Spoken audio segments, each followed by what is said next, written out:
우리는 하나님의 백성입니다. 하나님께서는 자기 백성들을 축복과 은혜 가운데 살아가기를 원하십니다.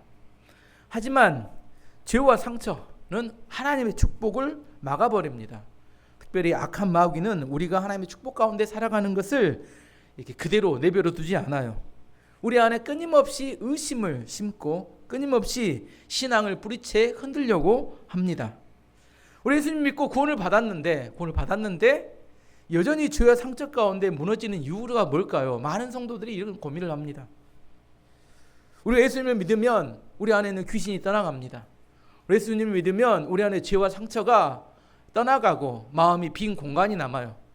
이 빈 공간에 하나님의 말씀과 성령이 채워줘야 온전한 회복이 나타나는데 빈 공간을 그대로 두니까 귀신이 다시 달라들고 죄와 상처가 다시 채워집니다.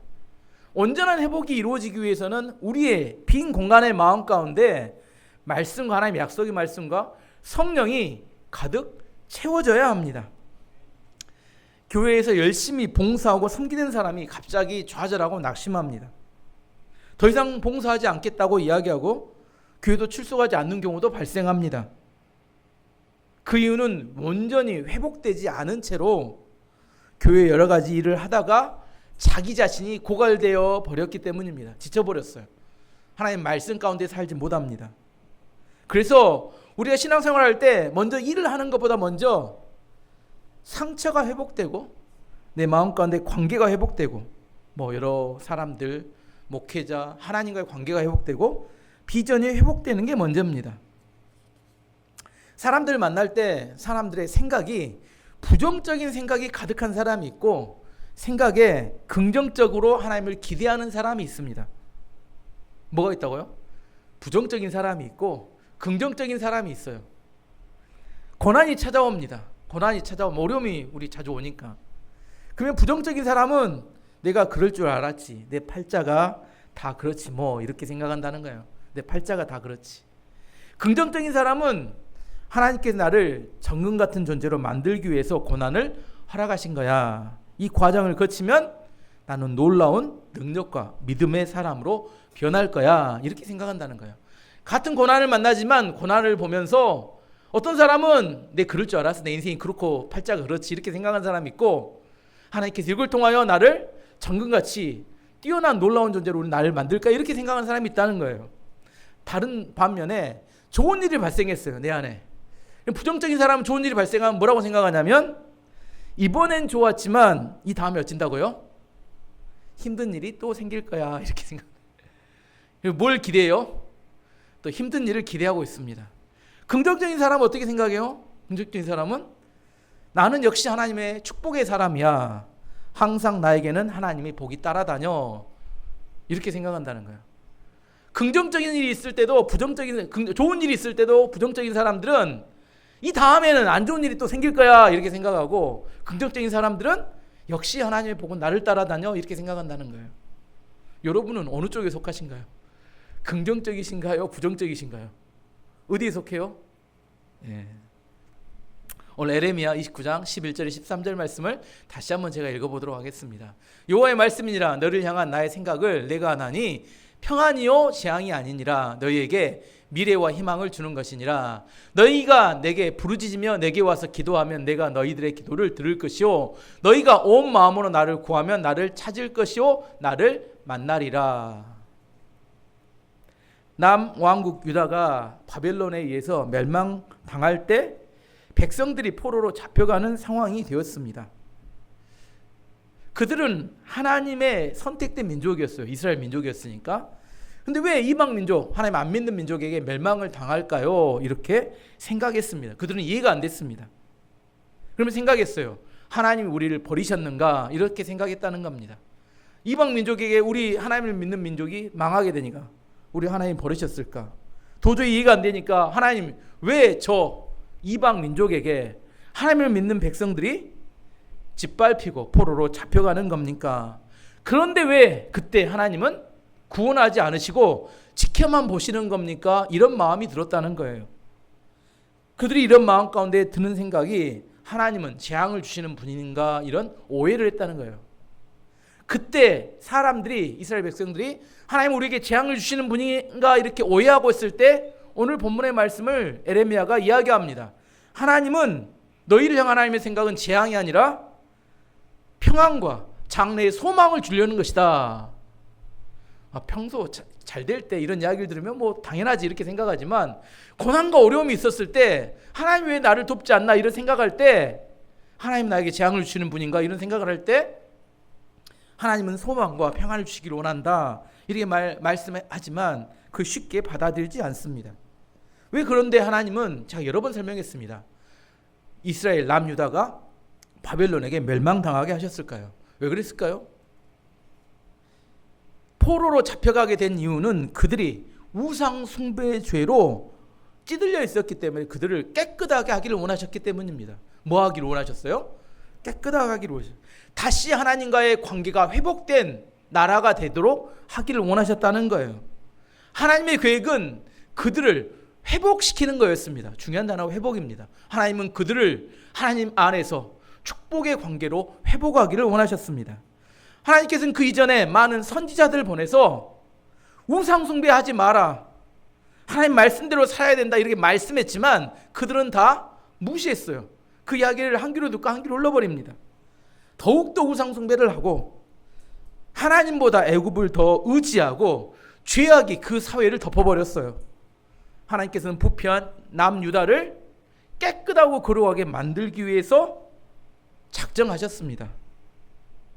그리고 그들을 바벨론이란 도구를 이용해서 그들을 멸망시켰습니다. 근데 여기가 끝이면 절망이죠. 하지만 하나님께서는 바벨론에서 멸망당한 것이 끝이 아니다. 70년이 지나면 다시 돌아오게 하겠다 이렇게 약속하셨어요. 이게 하나님의 궁극의 계획과 목적입니다. 궁극의 계획과 목적이 뭐예요? 하나님께서 회복하기를 원하신다는 겁니다.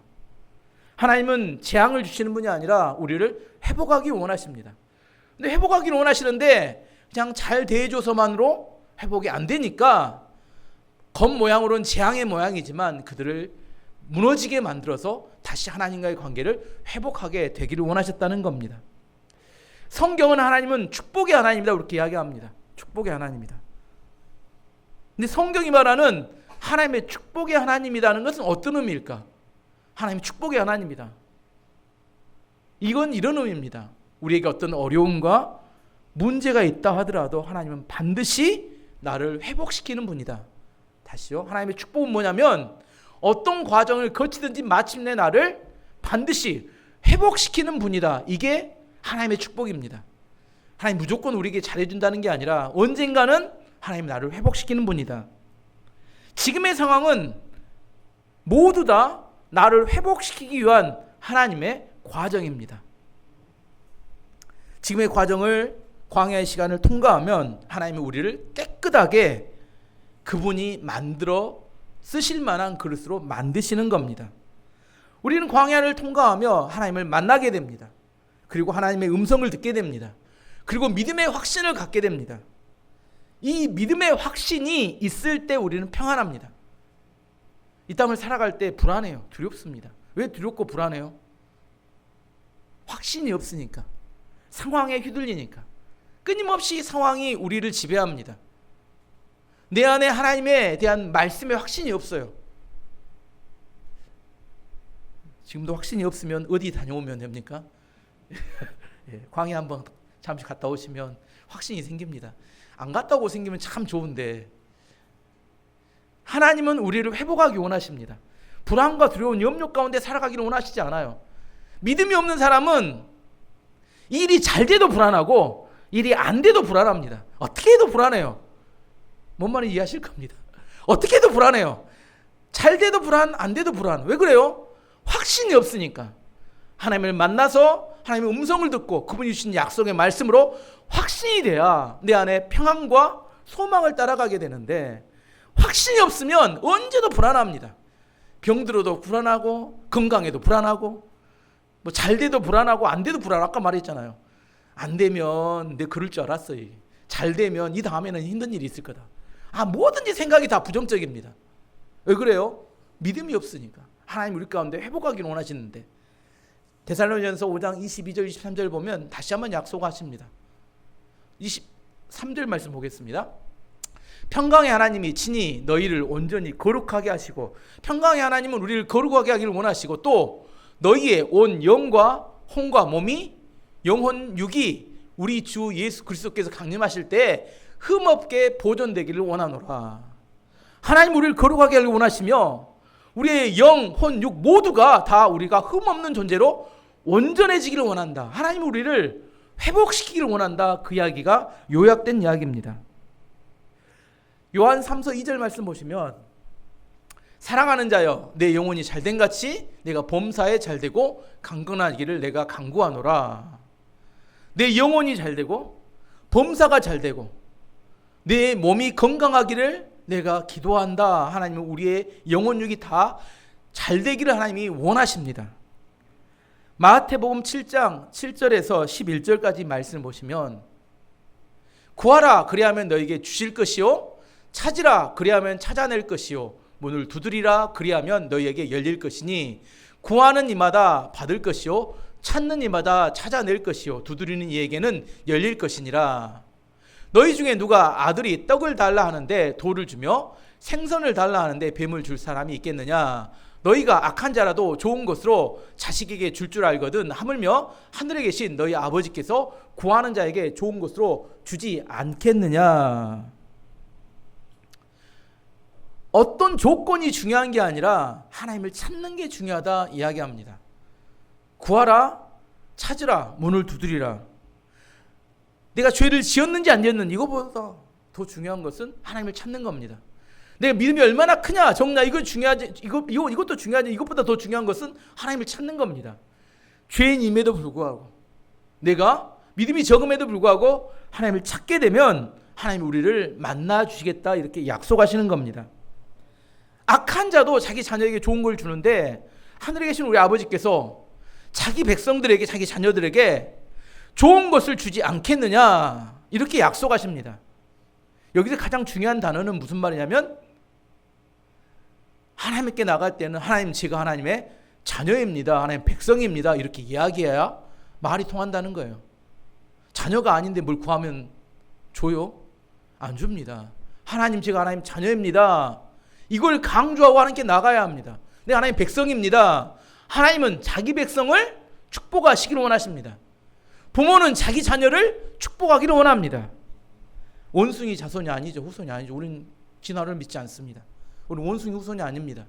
하나님을 믿는 하나님의 백성이기 때문에 하나님께 자기 백성에게 축복하시는 겁니다. 그런데 이제 다시 한번 여기까지 이야기한 예를 다시 정리해 보면, 왜 이런 좋은 하나님인데 우리는 그 좋은 하나님을 만나지 못하고 경험하지 못할까? 성경에는 지속적으로 하나님은 우리를 축복하신다고 말하는데 나의 삶에는 하나님의 축복이 왜 없을까? 이런 고민이 생긴다는 거예요. 그 중요한 핵심의 문제는 믿음의 문제입니다. 하나님에 대한 기대가 없기 때문입니다. 하나님은 좋으신 하나님이다, 여기에 대한 기대하며 살아가는 사람에게 하나님은 축복하시고 하나님은 주십니다. 매일처럼 하나님이 주실 거라는 믿음을 가지고 기다리면 하나님께서 주십니다. 믿음이 뭐냐? 믿음은 기대하는 겁니다. 믿음은 기대하는 거예요. 오늘 여러분 예배를 나오실 때 예배를 또 후다닥 때려치시고 후다닥 처리하시고 오늘 어디 가서 뭔 밥을 먹을까? 누구를 만날까? 하나님에 대한 기대가 없어요. 뭐예요? 그 다음 일에 대한 기대를 가지고 빨리 또 주일날 해치우고 가야겠다. 그러니까 믿음의 역사가, 기적이 나타나지 않은 겁니다. 예배는 해치우는 게 아니라 하나님에 대한 기대하는 겁니다. 기대하는 것만큼 하나님 우리 가운데 축복하십니다. 믿음이 없으면 아무런 기대가 없어요. 믿음이 없으면 그냥 목사님 설교 빨리 끝내시면 참 좋겠다, 오늘따라 길게 하시네, 이런 마음이 들어가요. 믿음이 뭐냐? 믿음은 중요한 건 기대하는 겁니다. 관계에 갈등이 있고 경제적인 어려움이 있고 우리 안에 여러 가지 문제가 있을 때, 그때 우리에게 중요한 것은 우리의 태도입니다.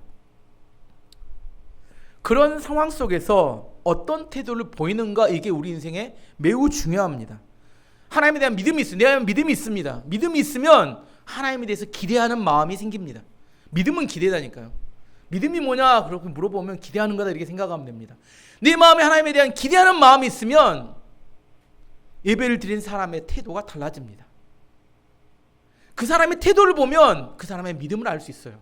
내가 어떤 태도를 가지고 하나님께 나아가는지를 보면 그 사람의 마음 가운데 믿음이 있는지 없는지를 알 수 있게 됩니다.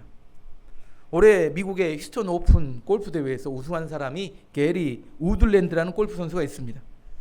그 사람이 2019년에 벌써 한 7년 전에 US 이렇게 오픈 대회, 메이저 대회인데 그 대회를 우승을 했어요. 그 대회는 우승 상금이 62억입니다. 그리고 광고와 협찬을 받으면 인생 역전할 만큼 많은 상금과 돈을 벌게 됩니다. 근데 불행하게도 이 사람 2023년에 뇌종양, 뇌암에 걸리게 됩니다. 그리고 뇌종양을 제거하는 수술을 했습니다. 치유는 됐는데 2024년에 그 다음에 골프 대회에 이제 복귀해서 나갔는데 외상후 스트레스 증후군이라는 골프를 치다가 너무 불안하고 너무 우울하고 너무 이렇게 공포를 느끼면서 갑자기 치다 말고 화장실로 달려가고 막 웁니다. 감정이 이렇게 막 본인이 이렇게 컨트롤을 못하니까 조절을 못하니까 그의 대회 나가서 11번 컷오프, 예선 탈락 컷오프라고 하거든요. 11번 예선 탈락을 했습니다. 그런데 이런 상황에서도 그를 지켜주었던 것이 우드랜드 힐스 교회에서 목요일마다 리커버링 크라이스트, 예수님 안에서 회복이라는 이런 그 기도 모임, 예배를 드리고 예배하는 모임이 있었어요. 곳에 가서 말씀을 보고 기도하고 예배하면서 점점 회복이 되었습니다. 그리고 작년 2025년에 휴스턴 오픈 대회에 나가서 준우승을 하면서 회복을 했어요. 그리고 올해 3월에 다시 휴스턴 오픈 대회에 나가서 우승하면서 재기에 성공해서 많은 사람이 감동을 주었습니다. 그분이 인터뷰할 때 이런 인터뷰를 합니다. 가장 중요한 건 자신감을 잃지 않는 겁니다. 누군가 힘든 싸움을 하고 있다면 나를 보고 포기하지 않기를 바랍니다. 그가 지금 미국에서 많은 신앙인들에게 뇌암을 극복하고 정신적 어려움을 겪는 사람들에게 희망의 상징이 되었습니다. 우리 교회도 뇌암 수술하신 분이 있어서 이게 회복하는 게 쉽지 않습니다. 그리고 그 감정을 극복하는 것도 쉽지 않아요. 그런데 그걸 극복하고 그가 믿음으로 재기해서 우승까지 7년 만에 우승했는데 믿음이 없으면 우리는 매일 엄청난 운명 속에 홀로 남겨지게 됩니다. 그 운명은 우리를 패배시키고 맙니다. 우리는 우리를 찾아오는 세상의 부정적인 것들에 매일 맞서 싸워야 되는데 어떻게 싸울 줄을 몰라요. 슬금슬금 밀려드는 냉소주의, 야 근다고 하나님이 도와준다냐 이런 냉소주의와 싸워야 되는데 어떻게 싸울 줄을 모릅니다. 갑작스레 찾아오는 질병과 경제적 위기 속에 이보다 더 어려운 것은 이제 낙심하고 낭망하는 겁니다. 이제 끝이다 이런 생각이 내 마음속에 슬금슬금 내 마음을 장악할 때가 있습니다. 하나님께서 그때 우리 드는 생각이 하나님께서 우리를 돌보시지 않는 것 같다는 느낌이 들어요. 하나님 정말 나를 돕는 것인가? 왜 그런 느낌이 들까? 첫 번째 그 느낌이 드는 이유는 원수 마귀가 우리를 공격하고 파괴하기 때문입니다. 요한복음 10장 10절 말씀 보시면 도둑이 오는 것은 도둑질하고 죽이고 멸망시키려는 것뿐이요 내가 온 것은 양으로 생명을 얻게 하고 더 풍성히 얻게 하려는 것이라. 악한 마귀는 존재합니다. 그리고 우리의 영혼을 좀먹고 우리를 넘어지게 합니다. 마치 마귀 없는 것처럼 살아간다면 여러분 속는 겁니다. 마귀는 끊임없이 우리를 넘어뜨리기 위해서 공격합니다. 우리의 마음속에 안 좋은 생각을 계속 심어 넣어줍니다. 우리뿐만 아니라 성경에 욥도 그런 안 좋은 생각에 넘어졌습니다. 욥기 3장 25절 말씀을 보면 욥의 고난의 이유에 대해서 이렇게 설명합니다. 욥이 말합니다. 내가 두려워하는 그것, 두려워하는 것은 혹시 하나님께 벌 받을지 모르겠다는 그것이 내게 임하고 내가 무서워하는 그것이 내 몸에 미쳤구나. 고난을 받게 되니까 스스로 생각해요. 내가 두려워했던 그것, 혹시 벌 받을지 모르겠다 했던 것이 내 삶에 임하였고 혹시 내가 두려워하고 염려했던 것이 내 삶에 임하였다는 겁니다. 생각하는 그대로 이루어졌다는 거예요. 마귀가 우리 마음속에 우리 생각 속에 생각을 집어넣습니다. 암시를 줘요. 그 암시의 생각이 점점 많아지면 나중에 그대로 행동하게 됩니다. 오늘 부부싸움 할지 모르겠다 이런 생각이 갑자기 생각이 났어요. 그 생각이 점점 품고 있다가 어떻게 해요? 근데 오늘 저녁에 갔더니 또 진짜 부부싸움을 하네. 암시가 현실이 됩니다. 마귀가 우리 생각 가운데 뭘 줘요? 암시를 줍니다. 내 생각이 아니라 마귀 생각인데 우리 생각에 혹시 내가 벌 받을지 모르겠다 이런 생각이 들어요. 그것이 내 현실이 되면 내 삶을 파괴시킵니다. 뉴스를 보거나 유튜브를 보면 그런 두려운 생각들 계속 줍니다. 내 안에 말씀을 보면 믿음을 주는데 이 말씀을 안 보고 또 유튜브는 말씀 30분 보기 어려운데 유튜브 보면 샥샥샥샥 넘기다 보면 1시간 2시간이 금방 갑니다. 왜 이렇게 시간이 잘 가는지. 여러분의 생각에 말씀 보는 시간과 유튜브 보는 시간이 어느 게 긴지에 따라서 여러분의 인생과 생각이 달라집니다. 말씀을 많이 봐야 되는데 유튜브 보면 말씀도 많이 있고 설교도 많이 있는데 뭘 보기가 쉬워요? 쇼츠를 계속 넘깁니다. 그러면 뭐가 생겨요? 마음속에 두려움, 근심이 막 무럭무럭 자랍니다. 믿음이 뭐라고요? 지금까지 이야기했죠. 믿음이 뭐예요? 이건 외워야 합니다. 믿음이 뭐라고요? 기대하는 겁니다. 이건 공식입니다. 이번 수련회 주제이기도 하고 믿음은 하나님을 기대하는 겁니다. 이걸 기억해야 합니다. 믿음은 기대하는 겁니다. 믿음의 수준만큼 하나님이 일하십니다. 내가 믿음만큼 내가 내 삶을 허용하면 거기까지 일하십니다. 내가 믿음이 없어요. 그러면 거기까지 그 위에는 역사하지 않으십니다. 믿음은 기대하는 겁니다. 내 삶이 변화할 거다. 기대하는 만큼 우리가 변화합니다. 하나님 오늘 나 한번 설득해 보세요. 굳은 마음을 가지고 난 절대 변화되지 않을 거야. 난 오늘 예배 시간에 잠자버릴 거야. 변화가 안 되죠. 기대하는 만큼 우리 인생이 변한다니까요. 병든 상태, 깨어진 상태가 오래되면 기대감이 사라집니다. 이제 더 이상 나는 소망이 없어 이런 마음이 든다는 거예요. 하나님께서 아브라함을 데리고 가신 다음에 밤에 하늘에 많은 별을 보여주세요. 왜 별을 보여주셨을까요? 그러면 이야기하시면 야, 네 후손이 하늘의 별처럼 될 거다. 자식이 있어요 없어요? 하나도 없는데 별처럼 될 거다. 그럼 뭘 주시는 거예요? 기대감을 주시는 겁니다. 야, 믿음을 가져라. 하늘의 별처럼 될 거다. 아들 하나도 없는데 바다의 모래를 이렇게 보여주면 야, 네 후손들이 저 바다의 모래처럼 많아질 거야. 뭘 갖게 하는 거예요? 기대감을 주는 거예요. 기대감. 믿음은 기대감이다니까요. 하늘의 별처럼 바다의 모래처럼 이렇게 하나님이 많은 것을 주실 거다 하고 말씀하시는 그 기대감이 우리의 마음 가운데 생겨질 때 우리의 삶의 인생이 달라지게 됩니다. 아브라함이 사라가 생리가 끊어지고 더 이상 육체적으로는 소망이 없음에도 불구하고 믿음이 약해지지 않았다 이렇게 이야기합니다. 로마서 4장 18절에 21절까지 말씀 보시면 아브라함이 바랄 수 없는 중에 바라고 믿었으니 이는 내 후손이 이 같으리라 하신 말씀대로 많은 민족의 조상이 되게 하려 하심이라. 그가 100세나 되어 자기 몸이 죽은 것 같고 사라의 태가 죽은 것 같음을 알고도 믿음이 약하여지지 아니하고 믿음이 없어 하나님의 약속을 의심하지 않고 믿음으로 견고하여져서 하나님께 영광을 돌리며 약속하신 그것을 능히 이루실 줄을 확신하였으니. 육체적으로는 소망이 없는데 하나님이 아들을 주실 것을 확신했다 이렇게 이야기합니다. 이 믿음으로 아들 이삭이 태어납니다. 원래는 불가능해요. 불가능하다니까요. 100세 할아버지와 90세 할머니가 생리도 안 나고 모든 것이 다 소망이 없는데 아들을 낳았어요. 불가능한데 아들을 낳았습니다. 왜 아들을 낳았어요? 불가능하니 가능하게 된 것은 믿음으로 된 거란 말이에요. 믿음으로. 내 안에 이성으로 합리적으로 그걸 과학이라고 합니다. 그건 믿음이라고 하지 않아요. 근데 왜 믿음으로 이삭이 낳는 게 중요하냐면 예수님은 믿음으로 이 땅에 오십니다. 예수님의 엄마 마리아는 있었는데 아빠 요셉과 동침하지 않았어요. 성령으로 잉태합니다. 이게 믿음으로 뭐가 돼요? 예수님이 태어납니다. 이게 이삭은 예표예요. 예수님의 이삭이 믿음으로 태어나야 예수님도 믿음으로 태어납니다. 이게 불가능한데 가능해지는 게 왜 중요하냐면 우리는 죄인이에요. 뭔 죄인이에요? 구원받을 수 없는 죄인입니다.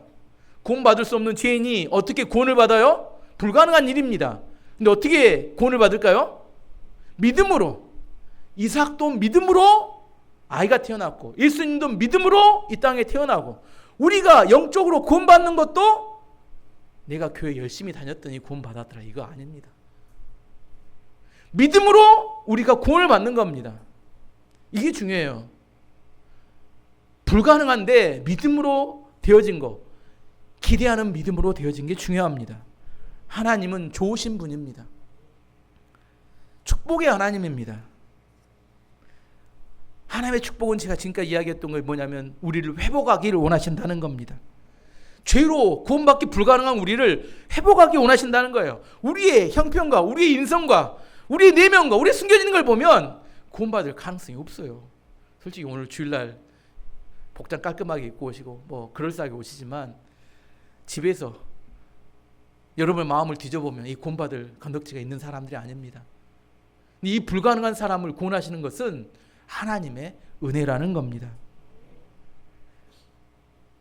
그래서 우리를 구원하시기 위해서 누구를 보내주셨냐면 예수님을 보내주셨어요. 기대감이 없어서 멸망당할 우리를 천국으로 인도하실 확실한 소망으로 보내주신 분이 바로 예수님입니다.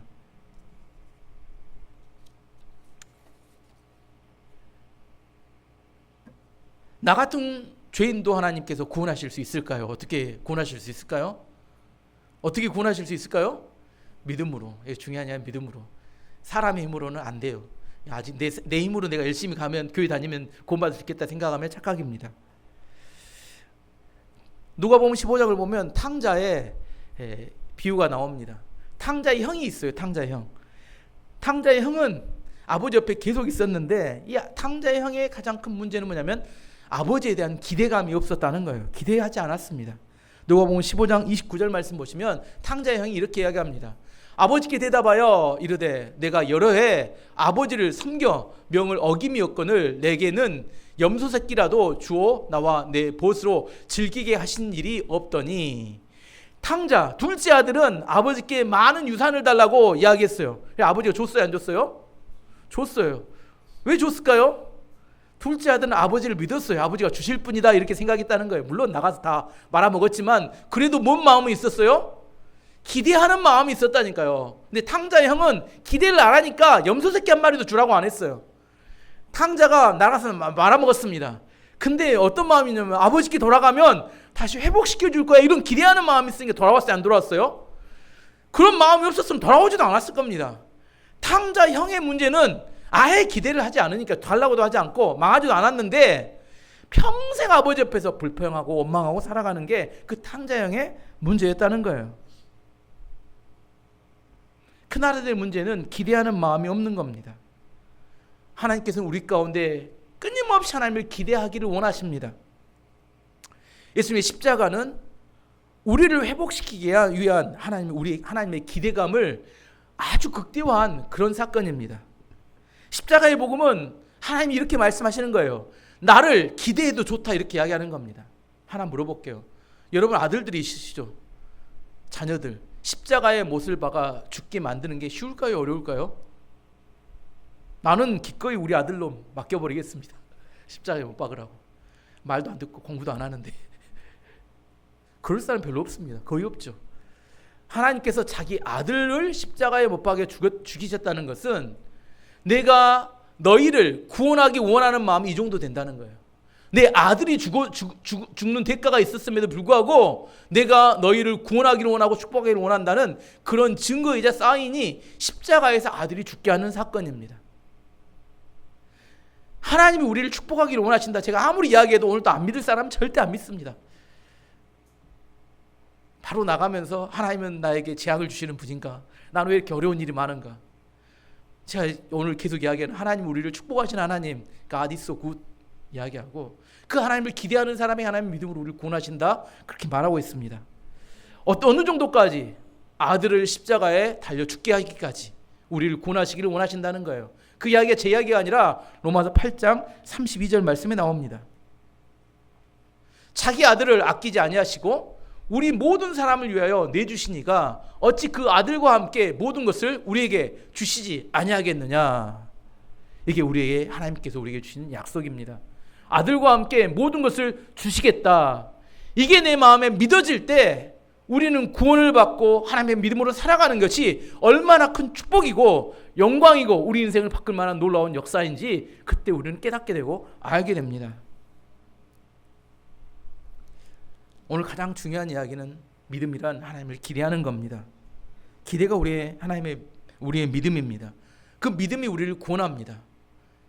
이제 믿음의 여정이 어떻게 시작되는지 이제 다음 주와 수련회 때 계속 설교가 이어질 겁니다.